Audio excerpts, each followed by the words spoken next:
I'm here on campus of Abilene Christian with head coach Keith Patterson. First of all, Coach, congratulations on the success this year, winning a UAC championship. You guys have got another week to play, but talk about what it's like to have, something like that come your way, even at the 10th week here.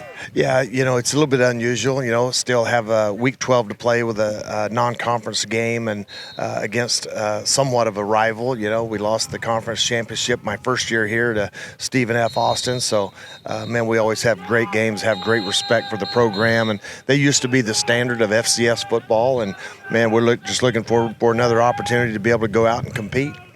You started this season with a big game against Texas Tech, and your offense and your team came together. What did you learn about your team then? Well, I think if you really look at the game, we got down 15-0, came back, tied it up 15-15, got down 21-32, came back, tied the game up. And I just found that there's a resilience with this football team that we hadn't really had. Since the day I've gotten here, I told them that we want to build a football program that when circumstances get difficult, that we win games, and we've been able to do that this year. Talk about the character on this team. One of the things that we talked to some of the players about is really what you want to instill in them about this team, and talk about your culture. Yeah, I think it's just one of character and discipline and toughness. When people watch us play, if they just take those things away, they say, man, there was something different about that team. They played the game with great discipline. They play it the way it's supposed to be played. They're mentally tough. They're physically tough. And then, I think just the aspect of just the way you do anything is the way you do everything is what we talk about all the time. And we want to be a team that shows that through the way we play the game. You've had great success here in the last 3 years. You've built to a program winning a championship. For you, yourself personally, what's it been like? Well, it's a player's game. I'm just able to be a part for the ride. I have great coaches. I have great players.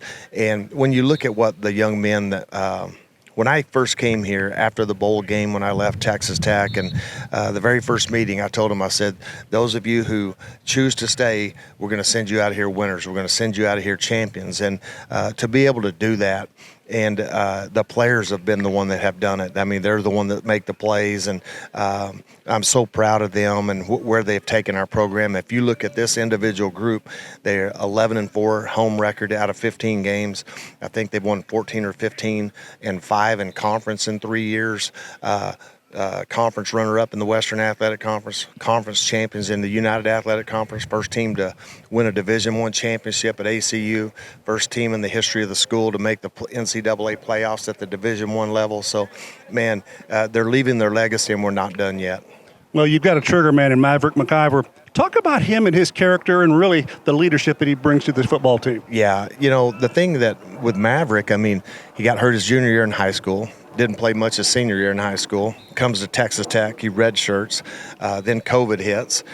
Comes out of during fall camp, during a scrimmage on a Saturday, gets a Liz Frank injury. So the better part of 4 years, he hadn't played. So when he came here, 3 years ago, I knew he had the arm talent, but it was just going to take. It was just a matter of time for him to get his feet underneath him, and he's going to leave ACU as one of the all-time leading passers in the history of the school. Pretty impressive stuff, and you've got other players out here that you want to talk about. Talk about the defensive side of the ball and who excites you there. The steadiness of Kirby Cohealy, and then up front, the improvement of David Oakey. He's been the most consistent guy we've had up front. Kagan Roach came in and brought it in, an aggressiveness that I don't think we had a year ago. And then, Jerry Lawson's played really well. Chris Wright gets better every week. And then Will Schaefer's continued to show improvement at the linebacker. We lost our two leading tacklers from a year ago due to injury. And so for Will and Kirby's at a new position, and Will stepped in to replace our leading tackler, and he has just gotten better and better. Was the conference player of the week with 13 tackles last week. Well, last question here for you. A little bit of a leading one here. Going into the playoffs beyond this game week, what will be the message to your team on how to navigate those waters?